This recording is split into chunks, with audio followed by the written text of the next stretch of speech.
오늘 맥체인 성경 본문은 신명기 25장 죽은 형제의 기업 부르는 법을 설명합니다. 시편 116편은 자기 백성의 기도를 들으시고 응답하시는 하나님을 높이는 시입니다.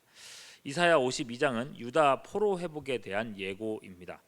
요한계시록 22장은 주님 다시 오심을 고대하며 성경의 모든 계시를 마무리합니다. 오늘도 말씀 읽기를 통해서 많은 은혜를 누리시기 바랍니다. 오늘 말씀은 이스라엘의 포로 회복에 대한 예고입니다. 예고인데 무려 200년도 후에 있을 일을 예고하는 겁니다. 심지어 나라가 망하는 것도 이제 나라가 망하고 회복되는 일을 예고하는 건데 나라가 망하는 것도 아직 100년이나 남아 있는 시점이에요. 그러나 그렇기 때문에 이 예언에 더욱 신뢰가 가는 것입니다. 나라가 지금 망하고 있는 시점이라고 생각해 보시죠. 그때라면 회복을 말하는 사람들이 많았을 거란 말이죠. 사람들의 마음에 오히려 막 희망을 품고 싶어지잖아요.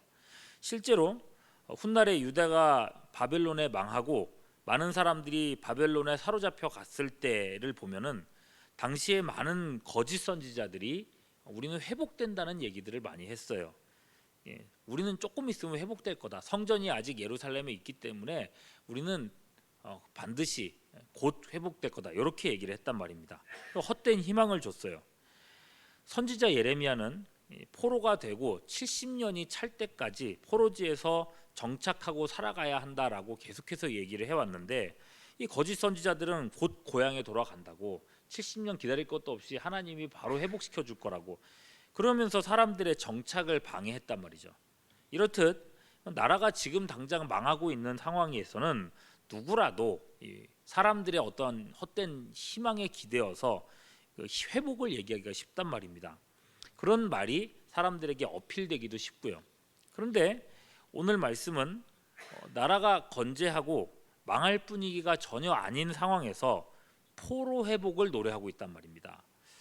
그러니까 이사야 당대에는 참 뜬금없는 얘기처럼 보였을지도 모르겠어요.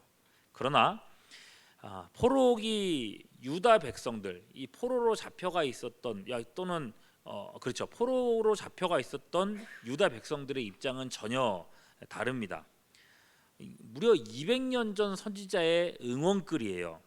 그러니 여러분, 하나님이 벌써 이것까지 말씀하고 계시는구나. 그 당대는 얼마나 큰 격려와 희망이 될 수 있겠냐는 거죠. 200년 후 백성들을 향한 응원이라고 생각하고 이 말씀을 보십시오. 1절입니다. 시온이여 깰지어다 라고 말합니다. 여러분 70년간의 포로 생활이 이제 끝물입니다. 끄트머리입니다. 적은 세월이에요? 아니잖아요. 적은 세월이 아닙니다. 포로로 잡혀가고 얼마 안 되었을 때에는 그래도 포로 회복에 대한 어떤 희망 같은 걸 자꾸 갖게 되잖아요. 하나님이 돌아가게 하실 거야. 그래서 거짓 선지자들의 선동에도 쉽게 이렇게 속아 넘어가곤 했습니다. 그런데 여러분, 그런 세월이 70년이에요. 벌써 한두 세대가 지나갔을 때란 말입니다.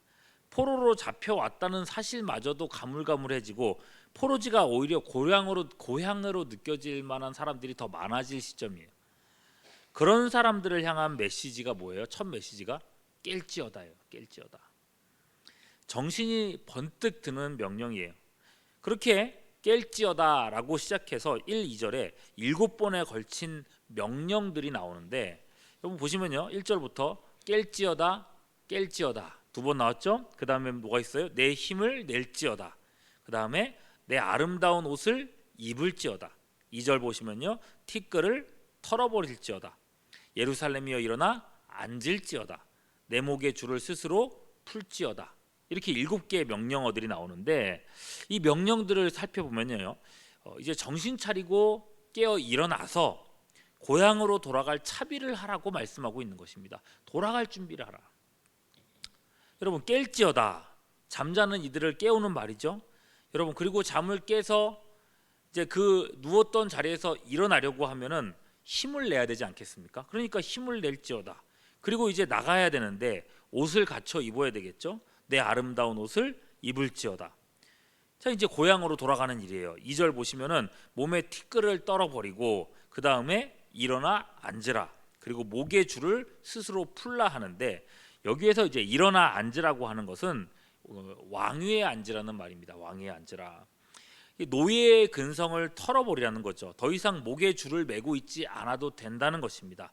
그러니 이제는 왕처럼 당당하게 고향에 돌아갈 일을 이제 준비해라. 이런 명령을 주고 있는 거예요. 자, 그런데 아직 이제 포로에서 회복이 되지 않은 그 시점에서 생각해 보시죠. 과연 그런 일이 일어나겠느냐는 거예요. 바벨론은 여전히 건재하고 있고 사악한 벨사살 왕은 포로를 놓아줄 그런 생각이 전혀 없습니다. 자, 이럴 때 주님은 뭐라고 하시는가? 3절 보시면요, 너희가 값없이 팔렸으니 돈 없이 속량되리라. 아무런 대가를 치르지 않고 고향으로 돌아가게 하시겠다는 거예요. 그런 일이 어떻게 일어납니까? 바벨론이 지금 이렇게 건재한데 어떻게 우리가 고향으로 간단 말입니까?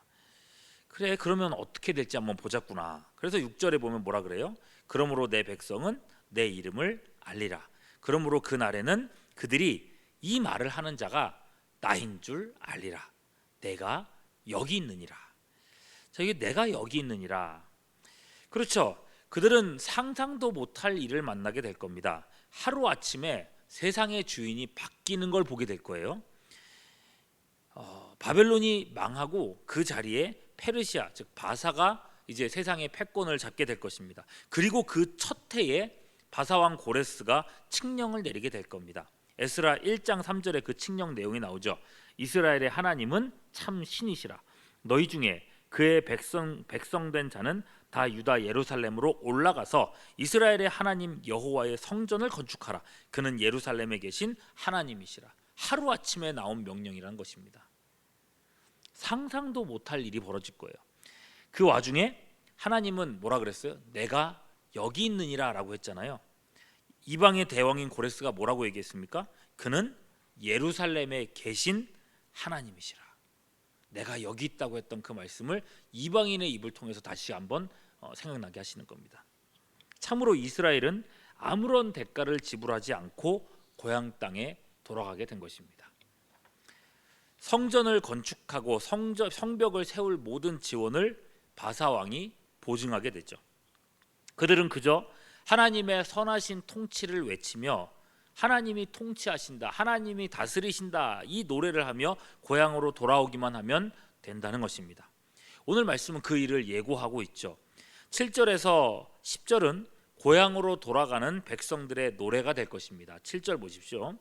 좋은 소식을 전하며 평화를 공포하며 복된 소식을 가져오며 구원을 공포하며 시온을 향하여 이르기를 내 하나님이 통치하신다 하는 자의 산을 넘는 발이 어찌 그리 아름다운가.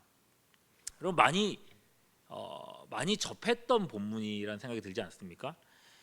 우리가 예전에 많이 불렀던 찬양 중에서 복음 들고 산을 넘는 자들의 발길 아름답고도 아름답도다 하는 곡이 있지 않습니까? 기억나시죠? 물론 이 아름다운 발에 대한 얘기가 복음을 들고 넘는 그런 말씀이기도 해요. 사도 바울도 로마서 10장에서 그렇게 적용을 했죠. 그런데 여러분, 이 말씀의 본래 상황은 복음을 전하기 위해서 산을 넘는 게 아니고요, 고향 예루살렘으로 돌아가는 포로들의 발걸음입니다. 고향으로 돌아가면서 하나님을 찬송하는 그 찬송 소리가 아름답다는 얘기를 하고 있는 거죠. 하나님이 통치하신다라고 고백하는 백성들의 그 신앙 고백이 아름답다, 귀중하다라고 얘기하고 있는 겁니다. 물론 전도하는 일도 소중하고 반드시 해야 되는 일이고 그렇게 적용도 되지만은 그 이상으로 우리를 구원하신 하나님을 찬양하는 그 일이 성도에게는 너무나도 아름답고 소중한 일이라고 하고 있는 거예요. 9절 보십시오. 너 예루살렘의 황폐한 곳들아 기쁜 소리를 내어 함께 무엇을 하라 그래요? 노래할지어다. 하나님의 구원을 노래하고 그분의 위로 주심을 기뻐하라고 말씀하고 있는 거예요. 그럼 우리의 삶이 항상 무언가에 떠밀리면서 살아온 인생이라 그런지 모르겠지만은 뭘 하든 우리는 실적에 목을 매며 살게 됩니다. 뭐 교회 생활도 막 그런 것 같아요.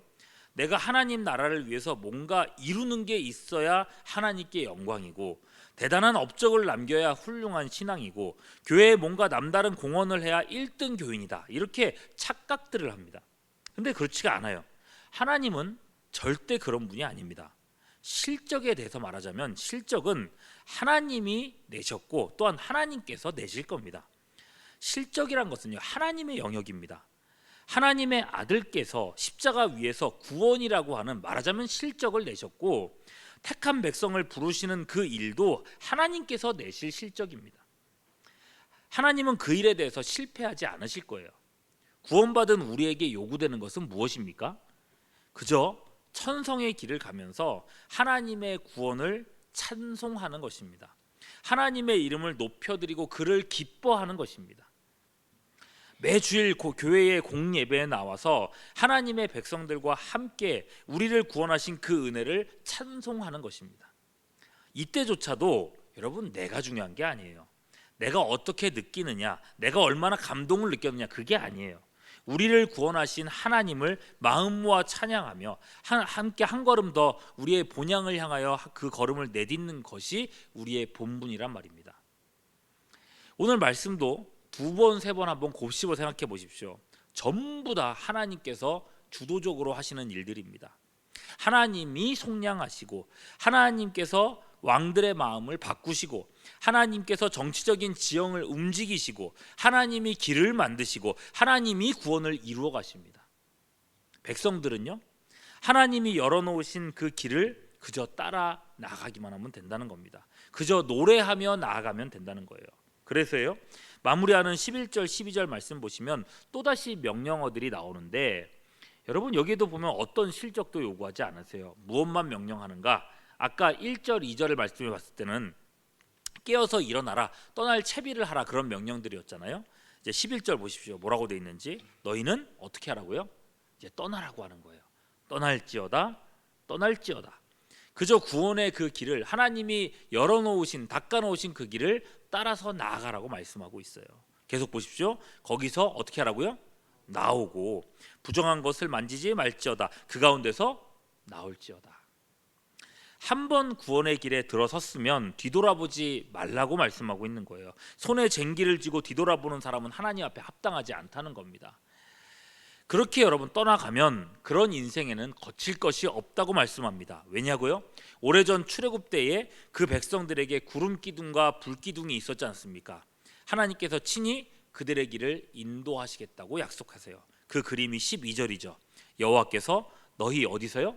앞에서 행하시며 또한 이스라엘의 하나님이 너희 뒤에서 호위하시리니. 이런 말씀을 정리하죠. 이사야는 무려 200년 후에 포로 말기 백성들을 위한 회복의 예고를 기록했습니다. 그만큼 확실하고 그만큼 믿을 수 있는 약속입니다. 하나님은 약속하신 바를 반드시 이루시는 전능자이십니다. 이 은혜로운 말씀을 그 후로도 500년 후에 바울 사도가 로마 교회를 향한 편지에서 적용했습니다. 이게 무슨 말인가 하면은, 이 말씀은 오고 오는 모든 참 성도들에게 적용될 수 있는 말씀이라는 겁니다. 바로 우리들을 향해서 하시는 말씀이라는 거예요. 우리를 모든 진토에서 건져내시고 영적 어둠을 물리치시고 인생의 황폐한 곳을 새롭게 하실 겁니다. 우리의 평생의 구원의 찬송이 끊이지 않게 하시겠다는 약속이라는 겁니다. 이사야의 200년 후 백성들에게 확실했던 것만큼 그 이상으로 바로 우리들에게 적용되는 확실한 약속이라는 것입니다. 우리의 앞과 뒤에서 행하시며 호위하시는 그 구원의 하나님을 신뢰하며 주님과 동행하는 우리 모두가 될 수 있기를 주님의 이름으로 축원합니다. 기도하겠습니다. 세상의 혼란이 더해갈수록 주님만이 우리의 의지이심을 고백합니다.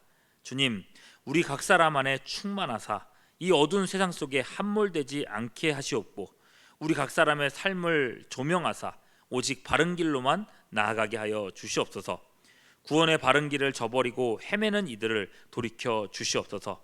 천성으로 나아가는 길일진데 우리 입술에 찬송이 계속되게 하시옵고 그 기쁨이 우리의 힘이 되게 하여 주시옵소서.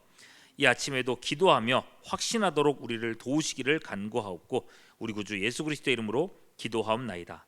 아멘.